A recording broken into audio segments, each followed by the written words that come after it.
안녕하십니까. 도곡정보문화도서관 단골손님 김민식입니다. 안녕하셨습니까. 성북길빛도서관 단골손님 박동훈입니다. 박동원 부장님께 선택지를 드리겠습니다. 내가 빌린 책 이야기를 할까요? 내가 산 책 이야기를 할까요? 오늘은 두 권을 한번 준비해 봤어요. 오랜만에 산 책부터 듣고 그럴까요? 싶습니다. 이 사실 우리 김민식 작가님께서는 직접 사는 책을 적은 걸로 알고 있어서 웬만한 책이 아니면 들켜버렸네. 안 사시는데. 개인적인 저기 있어서 샀고요. 실은 제가 지난주에 북살롱 텍스트북이라고 하는 독립서점 정혜승 전 기자님이 점원으로 일하는 그 서점에 갔다가 난 그래도 왜 누가 이렇게 지인이 서점에서 일하고 있으면 가면은 왠지 서점에서 물건을 한번 이렇게 매상을 한번 올려야 될 것 같잖아요. 네. 그래서 갔다가 보니까 에이징 솔로라는 책이 있는 거예요. 와우. 이게 어떤 책이냐면은 네. 에이징 솔로, 혼자 나이 들어가는 사람들 얘기예요. 아하. 그래서 부제가 혼자를 선택한 사람들은 어떻게 나이 드는가. 이거 원래 번역서인가요? 아니요. 김희경 저자라고, 이분이 혹시 이상한 정상가족이라는 책 혹시 아세요? 상당히 괜찮은 책이에요. 이 제목이 형용모순이네요. 이상한 정상가족. 이게 뭐냐면, 이분이 얘기하는 거는 뭐냐면, 우리나라의 정상가족이라고 하는 그 정상이라는 범위가 조금 이렇게 잘못돼 있다는 거지. 왜냐하면 그 범주로 치자면은 정상이 아닌 사람들이 너무 많은 거야. 약간 거기에서 이제 논의가 조금 더 이어지는 게 에이징 솔로고요. 그러니까 쉽게 얘기하면 이건 그러니까 우리 한국 사회 이제 세 가구 중에 한 가구가 혼자 사는 시대인데 우리에게는 새로운 삶의 모델이 필요하다라고 얘기하면서 제가 이 책을 고른 이유는 제가 요즘 외로움 수업 책 저자 강연을 다니잖아요. 네. 그러다 보니까 나는 항상 저자 강연 가면 책에서 했던 얘기에다가 더해서 뭔가 새로운 얘기를 좀 하고 싶단 말이죠. 그런데 공부하는 데 있어서 이 책에서 되게 많이 도움을 받았어요. 에이징 솔로, 혼자 사는 분들 이야기. 에이징 언론이 맞는 표현 아닌가요? 근데 이게 뭐냐면 에이징 언론은 혼자서 나이 들어간다라는 상태에 대한 거고 에이징 솔로는 사람에 대한 거. 그러니까 솔로는 솔로인데 에이징 솔로, 혼자 나이 들어가는 솔로. 근데 이분 그 책의 초반에 딱 얘기하는 게 되게 재밌는 게 저거예요. 우리가 흔히 정상가족이라고 불리우는 그 부부와 자녀로 구성된 가구는 우리나라 29.3%인데 이제는 1인 가구가 전체 가구의 33.4%. 더 많네요.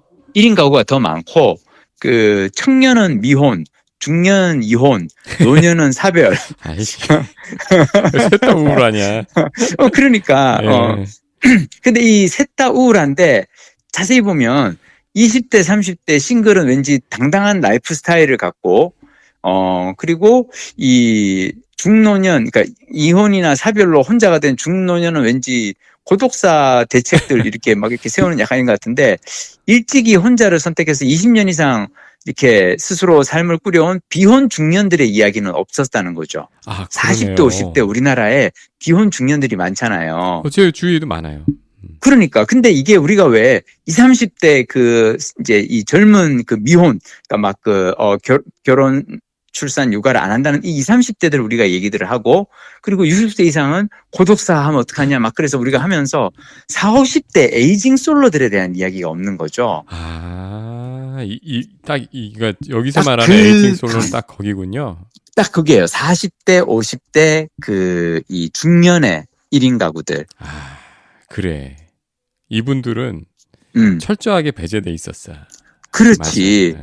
사회적 담론에 있어서 배제돼 있어. 20대, 30대 막 어떻게 하면 얘들을 결혼시킬 수 있을까 막 얘기하고, 60대 이상은 어떻게 하면 고독사 막을 수 있을까 막 얘기를 하는데, 40, 50대 한창 회사에서 일하거나 자기 나름 열심히 이렇게 삶을 꾸려가는 그런 이 40, 50대로 혼자 사는 사람들도 많거든. 네. 근데 이 저자가 이렇게 책을 쓴 이유가 이 저자가 42살이 되던 해에 18년간 다니던 그 직장을 그만둡니다. 네. 그때 선배가 불러서 이제 그러는 거죠. 야, 네 나이에 남편도 없고 자식도 없으면서 회사까지 그만두면 어쩌려 그래? 인생 망칠 작정이야? 이분이 가만 생각한 게, 이게 내 나이에 40대, 가족도 없고 회사도 없으면 직장도 없으면 인생 망한 건가? 뭐 약간 그런 이 생각이 들어서 그냥 오히려 남편도 없고 자식도 없고 직장도 이제는 없고 하니까 홀로 이렇게 긴 여행을 여러 차례 떠나고요. 네. 그래서 내신 책이 나의 산티아고 혼자이면서 함께 걷는 길, 막 이런 책이 이렇게 내시고, 그러고 나서 이제 이분이 이혼한 뒤에 제도와 그 안에서의 삶을 되돌아볼 수 있게 되었고, 주류에서 벗어난 삶, 사회적 소수자의 삶에 근거 없이 낙인을 찍는 행위의 부당함에 대해서 깊이 생각할 수 있게 되었다고요. 그래서 이 책을 썼는데 저는 이 책이 좀 우리가 앞으로 한번 이렇게 고민해봐야 할 그런 지점을 다루고 있다고 생각해요. 박동 부장님도 주위에 보면 왜 40, 50대 비혼들 많잖아요. 혼자 사시는 분들. 네, 많습니다. 그 본인들은 본인들은 즐겁게 또 사시는 분들도 많은데 괜히 주위에서 그렇죠. 오지랖. 맞아요. 그러면서 이 책에서 저희기도 합니다. 그러니까 왜 어떤 선배가 이제 약간 조언이랍시고 하면 말이, 야, 그래도 사람이 자식을 낳아봐야 진정한 어른이 된다, 뭐 이렇게 얘기를 하더래요. 근데 주위에 보면은 자식을 열어두고도 어른이 되기는커녕 성숙한 면모를 전혀 찾아볼 수 없는 생생한 사례가 현실에 넘치도록 많아서, 그렇죠. 나는 이 말을 귓등으로도 듣지 않는다. 그러니까 자식을 낳아놓고도 영 이상하게 사는 사람들도 많은데, 그래서 이분 말씀은 뭐 자식을 낳아봐야 어른이 되는 게 아니라 부모에게서 독립해서 자신의 삶을 스스로 책임지고 다른 사람을 존중하면서 관계 맺을 줄 알게 될 때 비로소 어른이 되는 거다라고 얘기하시는데요. 정말 되게 와닿았어요. 근데 참, 지금 우리 김 작가님이 댁에 계신가요? 평소처럼 전화로 하시나요? 그렇죠. 왜? 혹시 뭐 감이 좀 다른가요? 감이 좀. 그래요? 감이 좀, 괜찮아요. 듣기에 이렇게 뭐 나쁘진 않은데 평소와 뭔가 다른 것 같아서. 그래요? 나는 박동 부장님 목소리 평소하고 별 차이가 없는데. 예. 뭐 통신방이 뭐 좀 다를 수도 있고 괜찮습니다. 그럴 수도 있고, 그렇죠. 네. 그래서 이 책을 고르셨군요. 그래서 너무 재밌게 에이징 솔로 읽고 있고, 이 책 지금 읽고 나서 저는 이분이 독립서점에서 북 토크를 하신다 그러더라고요. 다다음 주에. 네. 거기도 달려가려고요. 가서 저자 북 토크도 좀 들어보고, 많이 배울 점이 많은 분 같아요. 이 책 지금 사신 곳이, 그러니까 경복궁 위에, 예. 경복궁 위에 이 서점 이름 뭐라고 해요? 북살롱 텍스트북. 북살롱 텍스트북이요? 북살롱 교과서네요. 요즘에 요런 서점들이 가끔 있더라고요. 네, 근데 여기도 보면은 책 수는 많지 않지만, 맞아요. 보통 여기에 꽂혀 있는 책 한 권 한 권이 정성 들여서 직접 맞아요. 골라놓은. 예, 그래서 사실 거기 점원들은 그냥 단순한 책 파는 분들이 아니라 아니죠. 큐레이터죠. 맞아요. 예. 그러니까 이 정혜승 님이 예전에 이제 알라딘에서 마냐라는 이름으로 이제 활약을 한 북 리뷰어고요. 그래서 이분은 책 리뷰를 엄청나게 많이 하시는 분이고, 저는 사실은 회사 선배님의 부인이라고 알기 전에 그냥 그 책 리뷰어로 저는 먼저 알게 됐어요. 네. 브런치에 이분이 올리시는 책 추천글 보면서 읽고 싶은 책 찾아 읽고 막 그랬고, 트레바리 북클럽에서도 클럽장으로 오랜 세월 이제 활동을 하셨고요. 그래서 이 서점 가서 제가 되게 좋았던 거는 좋은 책들이 은근히 많아요. 네. 큐레이션이 잘 돼 있어서 네. 이미 한번 걸러진 책들이기 때문에 그러니까 막 대형 서점에 가서 뭐 읽을까 막 하고 하는 거하고는 조금 다른 어떤 맛이 있죠. 그래서 되게 재밌었는데 이 책에서 나오는 말 중에 우리 나는 박동 부장님한테 하고 싶은 얘기, 그 30분 법칙이 있어요. 30분 법칙. 이게 뭐냐면 네. 그 나이 들어 외롭지 않으려면 친구들하고 왜 이렇게 자주 만나고 모임을 갖는 게 중요한데, 이때 참고할 만한 법칙이 30분 법칙. 이게 영국의 진화 인류학자 로빈 덤바가 만든 거고요. 네. 어떤 사람이 당신이 사는 곳에서 30분 이내 거리에 산다면 당신은 그 사람을 중요한 사람으로 간주하고 그 사람을 만나기 위해 노력하게 된다. 30분이 도보인지 자전거나 차로 가는 시간인지는 중요하지 않다. 당신이 그곳에 도착하는데 얼마나 걸리느냐에 관한 심리적 거리감이 더 중요하다. 근데 이 얘기 전 듣고 나서 너무 확 와닿았던 게, 제가 퇴사하고 난 다음에 네. MBC 직장 동료들하고의 약속이 현저하게 줄었거든요. 네. 왜 그러냐면, 우리가 회사 다닐 때는 어차피 출근한 김에 점심시간에 약속을 하거나 퇴근하고 나서 저녁 약속을 하잖아요. 네. 근데 나는 점심을 먹기 위해서 왕복 3시간을 회사까지 가는 거 있잖아요. 네. 이게 너무 힘들어진 거예요, 이제는. 그래서 이 책에는 이제 에이징 솔로들 40대, 50대 이후에 어떻게 살 것인가 막 이런 얘기를 하는데, 이 중에 어떤 한 분이 이렇게 경기도로 이사를 갔대요. 그래서 경기도로 이사 가고 난 다음부터 갑자기 만나는 친구들의 수가 확 줄고 만남의 횟수 자체가 줄어드는데 왜 그런가 봤더니, 어떤 사람이 이제 만나자고 이렇게 연락이 오면은 고민을 한대요. 왕복 4시간, 서울까지 왔다 갔다 4시간을 들여서 이 사람을 만나야 하는가라는 고민을 하다 보니까 그 잣대에 이 넘어서는 사람이 생각보다 많지가 않은 거죠. 그래서 나는 이 덤바의 30분 법칙, 이거 우리가 이사할 때나 나중에 이제 어디서 살 것인가를 고민할 때 한번 생각해 봐야 할 법칙이 아닌가 느꼈습니다. 30분. 근데 이게 경제력과 관계가 있잖아요. 그런가요? 그거 참, 교통이 좋은 데서 살아야 돼. 그리고 친구들이 많은 곳에서 살아야 돼. 그래서. 이거 참, 노년에도 또 마찬가지인데, 부모님 주거가 참. 그렇죠. 맞아요. 제가 지금 북살롱 말씀 나누는 사이에, 북살롱 텍스트북, 여기 카카오 맵에서 찾아가지고, 이거 어떻게 생긴 데인지 한번 보고 있었어요. 술도 파네요. 그 가게가 예뻐요. 원래는 여기가 그 출판사가 쓰던 그 사무실 공간인데, 그 출판사가 메디치 미디어라고 대통령의 글쓰기, 아웅국센, 그 책으로 대박이 나서 이 사무실에서 이제 빼서 건물을 따로 지었죠. 메디치 미디어가. 그러면서 그 공간이 이제 출판사가 있던 공간에 북살롱 서점이 들어왔으니까 참 그것도 재밌죠. 위치가 참 인문학적이네요. 맞아요. 인문학적이에요. 위치가 한번 가보고는 싶네요. 네. 자, 저기 박동원 부장님이 소개해 주실 책은? 저 이번 주에 게으름을 좀 피워서 그래요? 입만 갖고 왔는데. 자, 그럴 때는 그러면 어떻게 내가 저기 두 타임 한번 띄워볼까? 예, 빌린 책 해주세요. 네. 빌린 책 할게요. 그러면 네. 내가 빌린 책은 풍요 중독 사회라는 책이에요. 풍요 중독 사회. 김태형 저자, 그 사회 심리학자이신 김태형 저자가 쓴 책이고요. 박동원 부장님, 네. 그 성서에 보면, 성경에 보면 이 낙원의 이미지가 뭔지 혹시 알아요? 젖과 꿀이 흐르는 가나안 땅. 그렇지. 젖과 꿀이 흐르는 땅, 그리고 또 하나가 양과 사자가 함께 논이는 땅. 성경 좀 보셨나 본데요?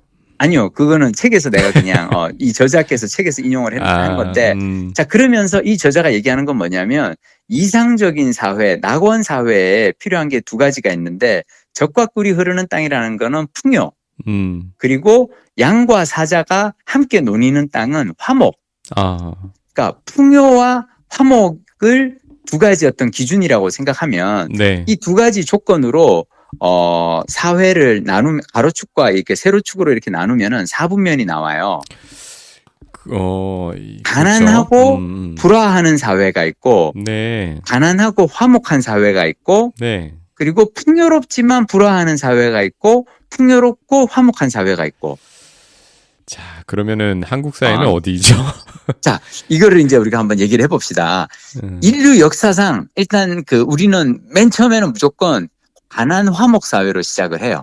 가난하고 화목한 사회. 화목한 사회. 왜 그러냐면 수렵 채취 사회에 생각해봐요. 원시 공동체, 사실 인류 역사상 수렵 채취하는 원시 공동체 사회가 역사상 오히려 시간상으로 차지하는 비율은 95%인데 네. 그 시절에는 물질적으로 풍요로운 사회는 할 수 없지만 평등 수준이 대단히 높았기 때문에 화목한 사회였죠. 이 과거 한국 사회인가요? 아주 오래전 한국 사회. 자, 그러다가 이제 농경이 시작되고 잉여 생산물이 나오면서 계급의 분화가 생겨요. 자, 그러니까 이제 왕족이라든지 선비, 양반, 그리고 노비 이렇게 이제 하는데, 자, 중요한 거는 가난 불화 사회가 나타났는데, 이거는 재미난 거는 계급 간에는 불화하지만 계급 내에서는 화목했다는 거죠. 왜냐면 같은 농부끼리는 부의 차이가 크지 않아서 쌍농부들끼리는 그냥 대부분 화목하게 지내잖아요. 네. 자, 그러다가 이제 산업혁명이 시작되고 인류가 이제 풍요로운 시절을 맞게 되죠. 네.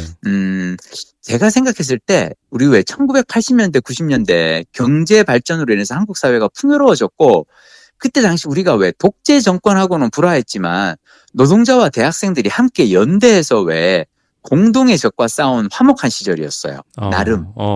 나름 그렇고 근데 이제 1990년 이후로 신자유주의, 이 자본주의로 전환하면서 빈부격차가 이제 좀 커지고 지금 현재로서는 풍요 불화 사회. 그러니까 지금 현재 대부분의 자본주의 국가들은 전형적인 풍요 불화 사회가 되었어요. 미국도 그렇고 일본도 그렇고 한국도 그렇고 그나마 상대적으로 평등 수준이 조금 높고 인간관계가 양호한 북유럽이 풍요 화목 사회. 그렇군요. 자, 근데 여기서 이제 저자가 얘기하는 거는 뭐냐면 자, 그러면 1번 가난 불화 사회는 한쪽밖에 없는 콩을 서로 차지하려고 싸우는 사회. 2번 가난 화목 사회는 콩 한쪽이라도 나눠 먹는 사회. 3번 풍요 불화 사회는 먹을 것이 넘쳐나지만 극소수가 족차지해 남은 사람들끼리 서로 싸우는 사회. 풍요 화목 사회는 먹을 것이 풍족하고 사이좋게 나눠 먹는 사회. 이렇게 1, 2, 3, 4인데 박동원 부장님은 선택할 수 있다면 어느 공동체에서 살고 싶어요? 무조건 4번이죠. 자, 좋아요. 자, 근데 풍요 화목 사회가 아니라면 그럼 그 다음으로는 어떤 사회? 그 다음으로는 솔직하게 이기적인 마음으로 풍요 불화 사회에서 풍요한 계급에 들고 싶습니다. 아유, 속물적이다. 자, 아니야. 근데 이게 속물적인 게 아니고 이 저자는 심리학자잖아요. 이분은 풍요 불화 사회보다 가난 화목 사회가 낫다 그래요. 그게 왜 그러냐면 모두가 행복하기로는 결국은 가난 화목 사회가 모두가 행복하다는 거죠. 왜 그러냐면 생각해봐요. 풍요 불화 사회잖아요. 네. 그리고 나는 풍요로우면 된다라고 생각하잖아요. 네. 근데 문제는 뭐냐면 풍요 불화 사회에서는 풍요로운 사람도 불안에 시달려요. 그러겠네요. 왜냐하면 언제든지 이 풍요가 나도 계급 저 아래로 떨어질 수 있단 말이죠. 자, 그리고 또 문제는 뭐냐면 내가 아무리 풍요로워도 이 불화하는 사회 속에서는 나보다 더 풍요로운 사람을 보면 또 나는 또 상대적 박탈감에 시달린다는 거지. 맞아요. 그리고 이분 책에서 저는 되게 와닿았던 게 뭐냐면, 그러니까 이분 딱 얘기하는 거예요. 사람에게 더 중요한 거는 풍요가 아니라 화목이래요. 자, 그리고 이 위계에 따라서 사람의 가치가 정해지고 차별을 하는 사회에서는 사람들은 자신의 위계에 만족하지 못할 뿐만 아니라 부끄러워하고 싫어한다. 자신이 낮은 위계에 속한다는 사실을 부끄러워하고 싫어하다 보면 자기 혐오에 빠질 수도 있다. 나아가서 자신과 같은 위계에 있는 사람을 좋아하기란 불가능하다. 자신을 사랑하는 사람만이 타인도 사랑할 수 있듯이 자신의 위계를 긍정하고 자랑스러워하는 사람만이 동일한 위계의 사람들을 사랑하고 그들과 연대할 수 있다. 그러니까 이게 위계의 사회에서는 불화가 되면 뭐냐, 나는 이거 읽고 난 다음에 딱 한 생각이, 요즘 20대에서 왜 비혼을 선택하는지를 알 것 같은 거예요. 왜냐하면 한국 사회에서 사실은 가진 자산으로 가지고 서로 만약 계급을 나눈다고 하면 20대는 가진 자산이 가장 적잖아요. 돈을 벌어본 적도 없고 자산을 축적할 만한 시간도 없었기 때문에. 자, 이런 식으로 자산을 갖지 못한 세대가, 우리가 이를테면 30년 전, 40년 전 같으면 왜 우리 대학교 때 그냥 돈 없다고, 또는 20대 때 돈 없다고 막 가난했다고 불행하다고 그러진 않았잖아요. 왜냐? 다 가난했거든, 그때는. 그때는 다 비슷비슷했으니까. 근데 지금은 이 위계가 이렇게 층층이 지고 서로 자산의 어떤 이게 계급차가 이렇게 벌어지면서 사람들이 내가 돈이 없다고 생각하면 그냥 나만 힘들고 만 게 아니라 나하고 비슷한 사람하고 연대를 못 한다는 거죠. 그래서 그러니까 이 책에서 얘기하는 건 뭐냐면, 오늘날 자본주의는 사회에 마구 칼질을 해서 사람들을 다층적 위계로 썰어놓고 동일한 위계의 사람들조차 사방으로 흩어놓는다는 거죠. 그러니까 예전 같으면 노동자끼리는 그래도 연대를 하고 대학생들끼리는 같이 그래도 이렇게 힘을 합해서 뭐 데모를 하든가 싸우거나 그랬는데, 이제는 대학생 안에서도 왜 계층이 나눠져 있고 노동자 안에서도 계층이 나눠져 있고, 이게 이제 풍요 불화 사회를 살아가는 사람들의 아픔이죠. 아니, 보면 가끔 그런 거 하잖아요. 뭐 세계 행복 순위 뭐 이런 거. 네. 그게 이걸로 설명이 되네요. 설명이 되죠. 네. 그러니까 한국 사회가 왜 다른 OECD 국가보다 어떤 면에서는 이 자본이라든지 경제력은 되게 위인데, 그리고 왜 우리 그거 있잖아요. 우리 중학교 고등학교 학생들 얘들의 그 수학 능력 평가라든지 아니면 뭐 어휘력이라든지 이런 거 보면은 OECD 평균에서 상당히 상위권이에요. 특히 수학 같은 경우는 막 몇 위 안에 들어가고, 근데 행복도를 조사하면 항상 최하위. 그러니까 우리나라 학생들은 뭐냐면 하기 싫은 공부를 정말 열심히 하고 있는 거죠. 자, 근데 이게 아이들만 그런 게 아니라 어른도 마찬가지예요. 대한민국은 OECD 국가 중에서 노동시간이 가장 긴 나라 중 하나죠. 네. 그리고 직장인들의 어떤 그 행복도도 가장 낮고, 그럼 우리는 하기 싫은 일을 제일 오래 사람들인 거예요. 이 책 쓰신 김태형 작가분, 예, 요 분이 그동안 쓰신 책을 보니까 네. 되게 맥락이 일맥상통하네요.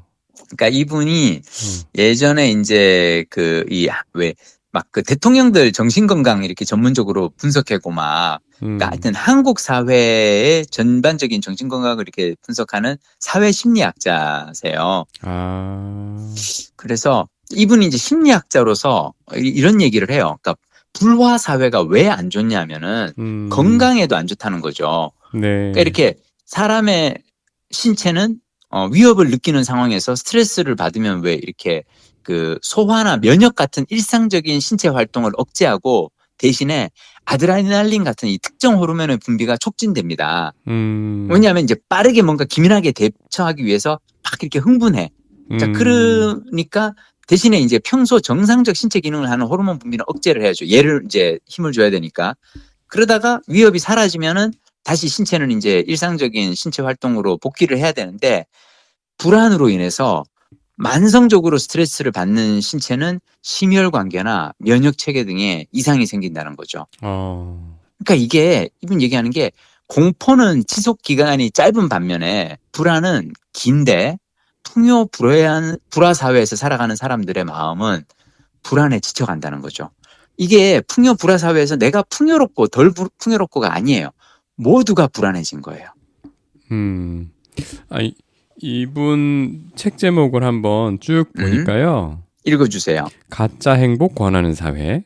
그치. 싸우는 심리학, 가짜 자존감 고안하는 사회, 그 다음에 그들은 왜 극단적일까? 그쵸. 예, 월북하는 심리학, 자살공화국. 그러니까 좀 사회적인 어떤 이 정신 건강에 대해서 많이 걸 하는데, 이분이 얘기하시는 게 선진국 국가들 중에서 가장 건강한 나라는 가장 부자인 나라가 아니라 가장 평등한 나라라고요. 그리고 실제로 평등한 사회일수록 건강 지수가 더 높대요. 아니, 이게 사실 어떤 정책을 만드는 쪽에서 네. 사실은 이런 깊이 있는 철학, 그렇죠. 예, 사회에 대한 관점, 요 사회의 근본적인 그렇죠. 문제가 뭐다, 좀 더 근본적인 진단, 이런 걸 바탕으로 해서 정책 만들어지면 참 바랄 나위가 없겠네. 네, 사실은 이제 그러니까 저는 이 책 보면서 했던 생각은 뭐냐면, 왜 우리가 흔히 성장이냐 분배냐라고 얘기를 하잖아요. 네. 근데 사실 한국 사회는 성장할 만큼 했잖아요. 네. 나는 이제는 우리가 분배로 가서 어떻게든 사회적으로 전체 모든 구성원들이 더 행복하기 위해서는 분배를 얘기를 하고 빈부격차를 줄이는 게 저는 되게 중요한 것 같은데, 여전히 성장을 얘기를 하고 뭐 노동 시간을 늘려야 되고, 저는 그리고 제일 아쉬운 거는 왜 노조를 악당 취급하는지 모르겠어요. 아니 진짜 요즘 보면 무슨 노조 그러니까 일하는 노동자들이 그나마 이 자본가라든지 국가 권력에 대해서 스스로를 지키기 위해서 만든 조직이 노동조합인데, 마치 그 노동조합이 무슨 사회 악인 것처럼, 척결 대상인 것처럼. 근데 이 책 읽으면서 다시 한번 느낀 거는, 이게 풍요 불화 사회를 풍요 화목 사회로 바꾸는 것이 우리에겐 정말 필요한 노력이구나. 그러니까 사람들한테 서로 사이좋게 지내라고 호소하기 전에 서로 싸우지 않아도 괜찮은 사회부터 만들어야 하는 거죠. 사실 지금 뭐 아까 말씀하신 노조를 뭐 대통령이 무슨 건폭 뭐 이런 단어까지 써가면서 예, 사실 자신의 부족함을 덮기 위한 적을 만들고 싶은 거죠. 그러니까 모든 사람들에게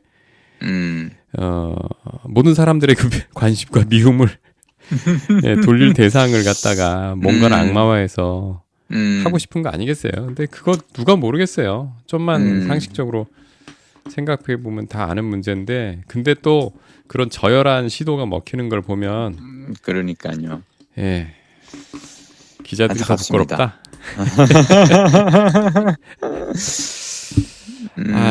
오늘은 제가 참 게을르게 가지고 아니에요. 우리 김 작가님이 가끔씩 이런 날도 있고 그런 거지. 빌린 책과 산 책. 한 권 더 사셨어도 하실 수 있을 뻔했어. 한 권 더 산 건 아니고 빌린 책도 하나 더 얘기를 하자면, 지금 제가 열심히 읽고 있는 책은 그 프란시스 그러니까 피츠제랄드, 그러니까 프랜시스 스콧 피츠제랄드 단편선이 있어요. 이게 지난번에 얘기해 주신 그거 얘기했던 아니에요? 세계문학 단편선. 이게 워낙 이제 두꺼운 책이고 총 페이지 수가 한 500페이지 넘어가거든요. 네. 안에 그리고 한 10몇 편 이제 그 소설이 있어서 이걸 읽고 있는데, 내가 오랜만에 그 놀이를 하고 있어요. 제가 하는 놀이가 뭐냐면 혼자 점수 매기기 놀이거든요. 네. 저는 단편집을 읽을 때 혼자서 별점 A 주나요? 플러스, 그렇죠. 혼자서 별점 주고 나중에 다 끝나고 난 다음에 이 한 권의 책에서 별점을 이제 목차에다가 다 매겨 놓잖아요. 네. 그럼 나중에 몇 년 지나고 나서 다시 그 책을 읽을 때는 제일 평점이 좋았던 것부터 다시 읽는 거죠. 그러면 재밌다. 이거 은근히 괜찮아요. 제가 옛날에 스티븐 킹 단편집 같은 거 읽을 때라든지, 아니면 아이작 아시모프 단편집을 이런 식으로 제가 했었고, 아이작 아시모프는 실제로 집을 엄청 많이 낸 작가예요. 네. 그래서 그 단편들에서 제가 추려가지고 95년도에 이제 골드라는 책을 번역을 하기도 했었거든요. 저는 이번에 이렇게 하면서 왜 그 작가가 한 이야기들, 그 많은 단편들 중에서도 내가 개인적으로 제일 재미난 건 이거야. 1등, 2등, 3등 그러고 그리고 이렇게 지금까지는 어떤 작품이 1등이잖아요. 뭐 이를테면 네. 연안의 해적이 1등이야. 뒤로 가다 보면 갑자기 벤자민 버튼이 1등으로 치고 올라오는데 자, 연안의 해적은 다시 2등. 막 이런 식으로 서로 이렇게 순위를 막 바꿔가면서까지 엎치락뒤치락 책을 끝까지 읽으면서 이게 단편집을 나름 재미나게 읽는 방법 중 하나라고 생각해요. 하여튼 이거 다 읽으면 제가 순위 정해서 블로그에 한번 올려보려고. 단편선. 그 단편선이 참, 저 예전에 군대 생활할 때 저희 고참 중에 그런 분이 계셨어요. 어떤 분? 꽤 나이가 들어갖고 군대 이제 입대하신 분인데, 이분은, 책 선물을 많이 해주셨어요. 멋진 분이네. 네, 말이 생각이 안 나는데, 군대에서 윗사람 고참이라 그러고, 후임병. 후임들한테? 후임들한테 뜬금없이 책을, 이렇게, 뭐 예를 들면 이런 겁니다. 부대에 복귀하는데 만났어. 만났는데, 저희는 시내에 있었거든요. 거기서 가까운데 눈앞에 서점이 보이는 데 있었어. 뜬금없이 책을 사줘. 이야, 멋있는 선배다. 네, 그래서 뭐 이런 거예요. 책 한 권 골라봐? 뭐 이런 거. 하도 오래돼서 기억이 가물가물한데. 그래서 그 고참이, 제가 골랐는지 그 고참이 사주셨는데. 어떤 책이 있었어요? 이문열 단편선. 이문열 선생도 단편 되게 재미나게 쓰셨죠. 옛날에. 예, 그거를 읽었던 기억이 나는데, 물론 그 뒤에 참 이해할 수 없는 행동 많이 하셨죠. 근데 우리 뭐 그냥 소설가는 소설가로만 우리가 그냥 평가를 하면 그분은 또 재미난 책들을 이야기꾼이었어요. 네, 기억났다. 그러니까 그분의 책 중에 그분이 쓰신 단편이 아니고 그 서양의 단편선들을 골라서 번역을 하시는지 그냥 묶어내시는지 모르겠다. 그러니까 서양 단편선, 자기가 인상 깊게 읽은 서양 단편선들을 이렇게 모으고 자기의 그 독후감? 그러니까 그 자기가 어떻게 읽었는지를 뒤에 간단하게 달았던 책으로 제 기억이 나요. 재밌었겠네요. 네, 되게 제가 이문열 소설가의 책들을 보통 많이 이제 장편들을 기억하시잖아요. 근데 저는 그게 되게 인상 깊었어요. 그렇구나. 너무 오래돼서 기억나지 않지만 생각난 김에 한번 빌려서. 근데 저는 소설가들이 사실은 단편 은근히 작업 많이 하는 소설가들 많아요. 장강명 작가도 단편 이렇게 모아가지고 SF들 가지고 이렇게 단편집 내기도 하고 그러니까 저는 기본적으로 단편 작업과 장편 작업을 오가면서 하는 작가들이 보면 되게 멋있어 보이더라고요. 그러니까 긴 호흡도 할 수 있고 짧은 호흡 이렇게 재치 있게 탁탁 치고 가는 것도 할 수 있고. 근데 저는 단편집 이렇게 읽으면서 그러니까 개인적으로 저는 한 작가한테 꽂히면은 계속 읽거든요. 그러니까 이 행복의 나라부터 시작해서 지금 이제 피츠제랄드 단편들을 계속 지금 읽어가고 있는데 이분이 총 160편을 쓰셨다고 하니까 지금 계획은 그 160편에서 다 한번 그쵸, 한 10년 20년 동안에 쓴 거니까 진짜 열심히 쓴 거지. 근데 거의 한 달에 한 편씩 막 쓰고 막 그런 것 같아요. 진짜 이분은 천재긴 천재였던 것 같아. 좀 그래서 단편 소설 이렇게 그냥 아껴서 하나하나 이렇게 빼먹는 것처럼 해서 읽어가는 또 재미도 있고 그래요. 아니 김 작가님은 주로 자기계발서를 쓰셨잖아요. 네. 하지만 또 스토리를 다루신 직업적으로 많이 그렇죠. 다루셨고. 드라마 PD였고. 소설은 안 쓰시나요? 소설이요. 네. 제가 한번 쓴 적이 있습니다. 그게 뭐냐면 가명으로? 예전에 2013년 12년 이때 제가 뉴스타파에다가 SF를 연재한 적이 있어요. UFO 추격자들이라 그래서 그게 뭐였냐면 4대강이 알고 보면 UFO의 기지를 만들기 위해서 물속의 수중 기지였다 막 이런 식으로 그러니까 약간 정치 풍자 SF를 했는데 반응이 없어가지고 역시 나는 소설은 아닌 것 같아 하고 바로 접었어요. 시도한 적이 있긴 있어. 또 한번 하여튼. 시도해 보셔도. 그러니까, 네. 그때 내가 진짜 되게 야심차게 내가 썼었는데 막, 4대강이 그 UFO 이렇게 물속으로 이동하는 어떤 그 통로였다, 뭐 이런 식으로 해서.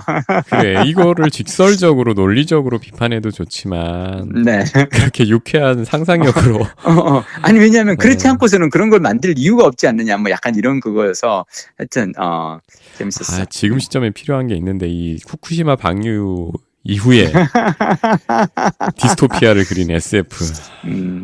아이, 너무 걱정하지는 마. 잠이 안 옵니다. 잘 될 거야. 걱정하지 마. 나중에 그건 또 제가 또 박동현 부장님 뵈면 또 이렇게 또 한번 얘기 또 해드릴게. 또 다른 얘기 또 있어. 알겠습니다. 하여튼. 예, 오늘 또 주무실 시간 됐습니다. 쉬고, 그러니까. 일찍 자야 돼, 우리. 예, 참. 네. 다음 주에는 제가, 네. 왜 우리가 일찍 자야 되는지에 대해서, 우리는 왜 잠을 자야 하는가라는 책의, 소개를 한번 해드리도록 하겠습니다. 지금 읽고 있는데 너무 재밌어. 다음 주에는 잠이 왜 필요한가에 대해서 이야기를 드리도록 하겠습니다. 수면 무호흡증으로 양압기를 하고 자야 하는 하루에 신경과 약을 몇 알씩 먹고 자야 하는 제가 강렬한 리액션을 드리겠습니다. 알겠습니다. 네. 다음 주에 그럼 우리 또 즐거운 책 이야기로 만나도록 해요. 굿나잇. 굿나잇. 사운드 슬립. Sweet dreams. 스윗 드림즈. 뭐가 사운드 슬립은 말이 나나요? 이거 안 되는 것 같은데. 스윗 드림즈가. 스윗 드림즈가 오히려 더 맞을. 그러니까 친근한 표현은 그렇고. 맞아. 사운드 슬립은 인사말은 아닌데. 안전하게 잘 자. 뭐 이렇게 자면서 이렇게 딴짓하지 말고. 슬립 타이트. 그런 것 같은데. 그렇지. 슬립 타이트. 하여튼 잘 자. 예.